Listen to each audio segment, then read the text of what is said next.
that kind of feeling and that emotion, which is a very special gift. Yeah. Like I've just said before, without the manager, this is impossible. You go through tough times, through seasons, but what he's done since he's come to this football club is unbelievable. Not only the players that he's brought in to make the squad stronger, the players that were already here, he's made better, and such a togetherness in the group, and he's created a special dressing room. So yeah, all the praise, everything goes to the manager. A little special moment for you as well, one that will live forever. You walk up to lift the trophy that Emlyn Hughes picked up twice, Phil Thompson once, Graham Souness once, Steven Gerrard, and now they're adding your name to that list. That's fantastic. Yeah, you know, I'm just so, like I said before, I'm so proud to be part of this football club. I've been here a long time now, but to captain it is even more special for me, you know. It means everything to us football since I was a kid. And yeah, I've just tried to give me best every time I play football and help my team no matter what. Through tough times, and it's been difficult over my career, but I kept going, just like this team's kept going. And you have moments like this is what you do it for, you know. This is the best moment in my life, apart from my children. This is the best moment in my life. This is what I've dreamt of since a kid. And I just like I said, thank you to everyone, you know, especially my mum and dad, my family, my kids at home, Alexa and Alba, I love you. Yeah, everybody, just, yeah. But like, it's not about me. It's not about me, you know. It's not about me captaining and lifting the trophy. It's special, of course, for me. But it's not about that. It's about this football club. It's about these players. It's about this manager. And now we need to keep going and kick on. Go and savour the night. Drink it all in. Thanks, man. Yeah, great stuff. Imagine what it's like lifting the European Cup. It's all right. It's not bad. It's not bad. It's true what you said. It's not about getting there as a team. The icing on the cake is you lifting it, but it's more about getting your name up in them areas that you dreamed about. I mean, I walked into a football club. I think he's very much the same. He walked into Anfield. He's seen Steven Gerrard, Graham Souness, all them big names that have lifted it. And when he was ever around, and I'm telling you, I'm 100% sure he would have felt inferior because he hasn't done what they've done. And I was the same at Old Trafford, speaking to Ryan Giggs and all the other guys, and look, Bobby Charlton. You feel inferior, and until you do something like that, you can puff your chest out and say, actually, we've achieved something. Now it's about going on again, and that's what I feel with this team. And you can sense it. It's not just about today. It's about what this now pushes them on to do, and that's a scary thing for other teams because I think this team will improve, and I think they'll get stronger from this. Let's remind ourselves how it happened this evening. It happened very quickly for Liverpool, didn't it? A decision in the first minute to give them a penalty. A strange kind of handball and a strange start to the game in many ways. Yeah, it was. It was a stunning start to the game for Liverpool, of course. And really very avoidable from a Tottenham point of view. And I know people will say, some people will think it was a pen, some people think it wasn't. But no, even if you don't think it was, you've got to question why Sissoko's lifting his arm up in this situation. It's a silly, silly mistake. Of course there's no intent to handball it. Why would he want to give a penalty away? The ball's going out of the box, in fact. But you've got to be very careful this day and age to be holding your arm up like that. And, Ben, you're not having it, are you? No way! Is that a penalty? He started pointing actually when he was running back outside the penalty box. There was something out of the corner of his eye. He's actually coaching on the pitch. Take the runner, take the runner. He's not putting there for any other reason. Is that a little bit naive? Let's have another look at it. Is that a little bit naive in the modern game? Look, given the penalties that have been given this season, I'm just asking you that. If that goes straight against his arm now, that is a clear penalty. No, my question to you is why, with the law, the way it's perceived at the moment, why would you lift your arm up like that and take that chance? If he's trying to stop the cross, he puts both hands up. I know that. I know it's not his intention. I know he's trying to point to someone to watch the runners. So why do that? Why take that risk? Because it wasn't a risk in his mind, was it? No. Because it wasn't a penalty. It's hit him there, and then hit his arm. Yeah, if the deliberate handball goes what from would you there, have said then? Why did you lift your arm up?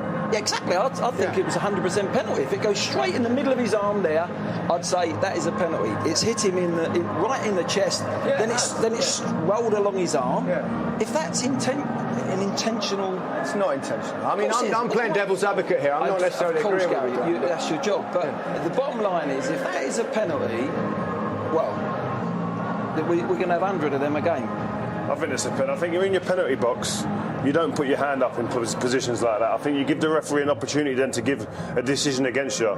If you're in the penalty box and your hands are above your head like that, I just think it's a no. It makes it easier for the ref. If it hits your hand behind your back, that's the thing. There's only been one intentional handball this season. That was Trent Alexander-Arnold up at Newcastle. Yeah. If you put your hands in an awkward position, everybody knows the rules now. That's what it is. And that is as awkward a position as any. Sometimes we get it when it's here. Hang on, Michael. I think someone wants to come in. Is that the builders? I think it's Jurgen Klopp, but we're not having you. We've already heard from you. Go away. Let's have a look at the penalty. Mo Salah, well, he popped it away, but it was, probably not the best penalty in the world. No, it wasn't. Listen, he hit the back of the net, which is the main thing.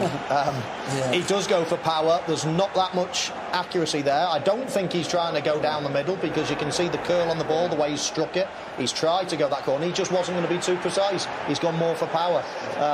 Thankfully, it's gone in. But as you say, it wasn't the greatest of pens. I think it was about 20 minutes to go, and Tottenham were well on top. And I think you said, you know what's going to happen, Tottenham are threatening here, but they don't look like scoring, and Liverpool are going to get another. And so they did, and it was Divock Origi who scored not many goals this season, but they've been really crucial ones. That's their Dyer's header there, is it? Dyer's header could have gone wide.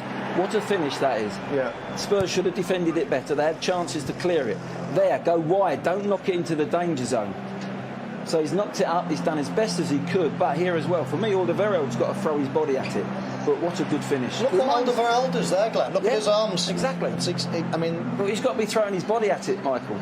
Look at that. How do you expect defenders to keep your balance and put their arms? They shouldn't be having to put their arms. How many times did you put your arms behind your back? That's what they're going to have to start doing. Well, this is ridiculous, because I don't disagree with you. We're going to have to teach young kids to defend with their arms behind their back. I think the game's gone if that's.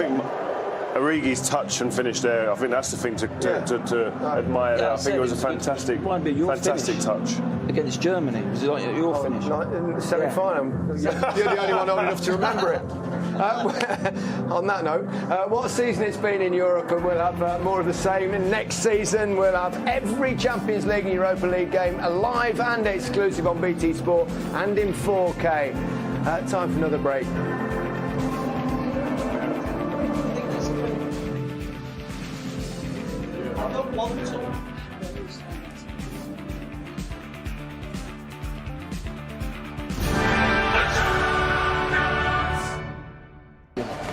Wasn't to be for Tottenham Hotspur this evening, but let's hear from Mauricio Pochettino, who spoke to Lindsay Hipgrave a little earlier.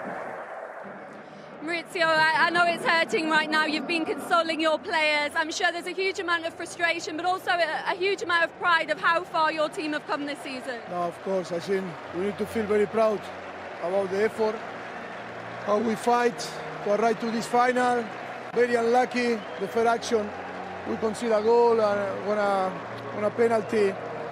And until to the end, we were alive, fighting. I think we played so well. We played so well. Second half, it's not easy to play against a team that played transition very, very well, taking risks. I feel so proud.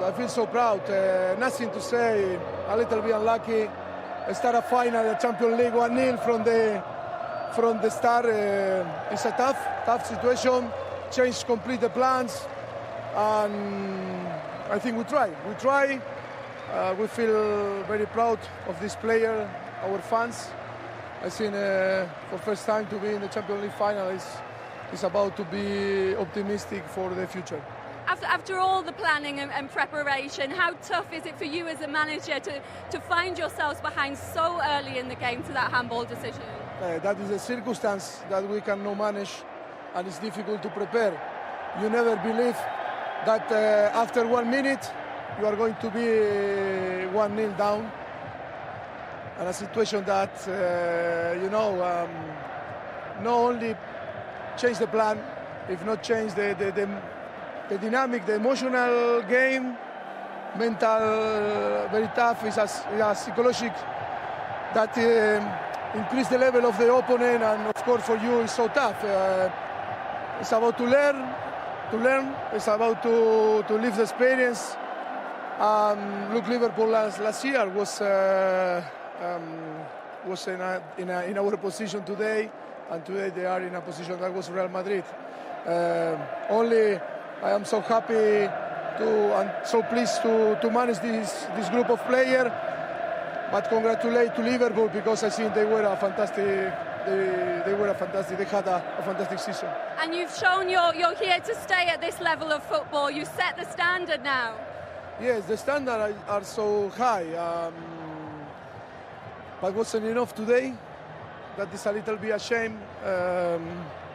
When you live this experience, you want to be again, and you want to repeat. It's the best situation on the best game on the world after the World Cup. I think it's fantastic to be there.